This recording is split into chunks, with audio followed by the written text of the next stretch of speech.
What is going on, everybody? Welcome back to the channel. Aftersound here, bringing you Splinterlands content every single day. We also stream right here on this channel as well as on Twitch, so make sure you come by and say hello. This video is also brought to you by my music, which is available anywhere you stream music under the name Aftersound. And I do have a new song out recently called Dreamin' the Deep Source Remix, so check it out. Let me know what you think, and I appreciate the support.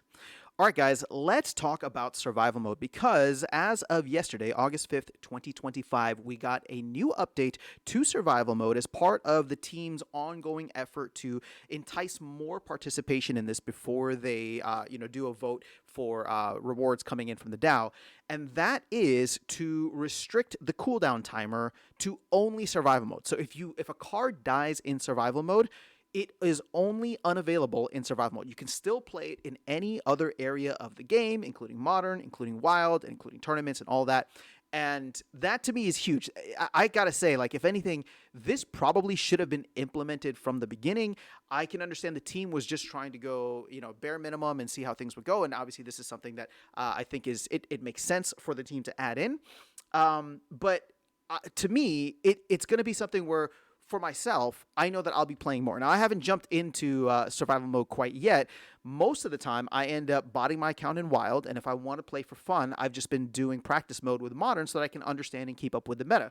But now, whenever I get a chance, I'll be playing in survival mode without any fear of losing my cards, and I think that that'll add a lot more value to those cards overall. On top of that, if you get people to stick around in the game for longer periods of time, right? Whether they're playing modern, now they can do modern and survival. Whether they're playing or botting wild, they can do that and survival mode, right?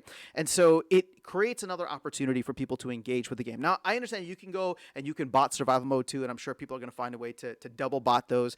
And again, that's fine. Like that's allowed in both formats, wild and survival. Again, there's no botting allowed in modern, but to me, it increases the amount of participation in the game, which is exactly what we want to see, right?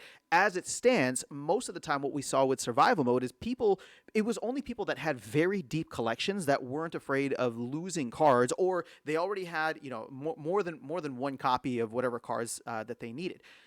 So players like myself, for example, that have, I don't even have a max Chaos Legion deck, but I have a deck that I would love to be able to participate in. I just didn't want to risk it and hurt my earnings in wild format.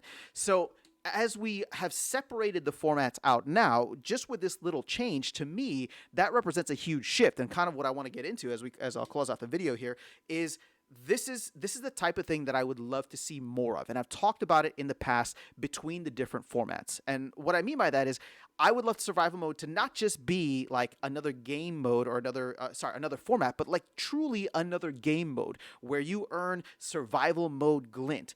And if that sounds familiar, it's because I've said the same thing about wild format. Wild format is somewhere I believe we could introduce kind of like a soft launch of a battle pass, right? We already have it with the wild season pass. And if there were specific things you could get in wild format by accomplishing, XYZ goals of like winning or battling this many games per season or doing X, Y, and Z, or as I've said earlier, with survival, you got wild format specific glint and then survival mode specific glint. This is where you get people participating in everything.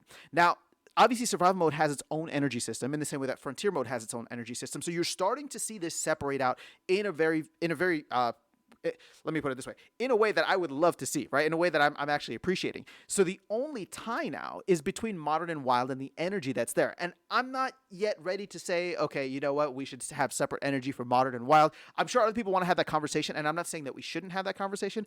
I'm just not ready to go there yet. To me, the incentive should be driven not by like where the energy is, but where the rewards are. So if you can create it where you incentivize people to go play in wild and essentially therefore buy the battle pass or the wild season permit, as we call it, by giving them a reason to get some cool cards, to get some cool titles, whatever it is that the team can put out there, that is exactly the type of stuff that I want to see. So we're seeing it now with survival being really split off onto its own. Obviously, Frontier was developed from the ground up to be completely on its own. So now the next steps would be to separate out modern and wild in a way that makes sense. Again, when it comes to energy, I don't know if people want to have that conversation yet. I don't even know how I feel about that fully. I kind of like the idea of people having to choose between modern and wild format because that's where it started. But if we get it to a point where it's like, hey, you know what? If you want to go and participate in wild format because there's cool rewards there, and you pay, right, the 2,000 DEC fee, or maybe that gets raised up or whatever the case is, because there's specific rewards in that league, then maybe you get your own energy system in Wild, right? And all of a sudden, you have several different formats that you can go and engage with every single time you log into the game. Modern, Wild, Survival, and none of them interact with each other in a way that is negative, meaning that you are taking something away from the other, right? With Survival mode, if a card dies, it's not like you can't use it in Modern and Wild anymore. You can still do that. And in Modern and Wild, you're not using energy that cannot be used. You know, if you use energy in Modern, that energy can no longer be used in Wild. So I like this idea of separating out the game modes more. It creates a more expansive experience, in my opinion. Yes, it gets a little confusing, especially, and maybe a little overwhelming for newer players, but if you give people a reason to play and you don't limit them in terms of the energy by making it something that is worthwhile for them to participate. And again, with the Wild Pass, if we do have it where,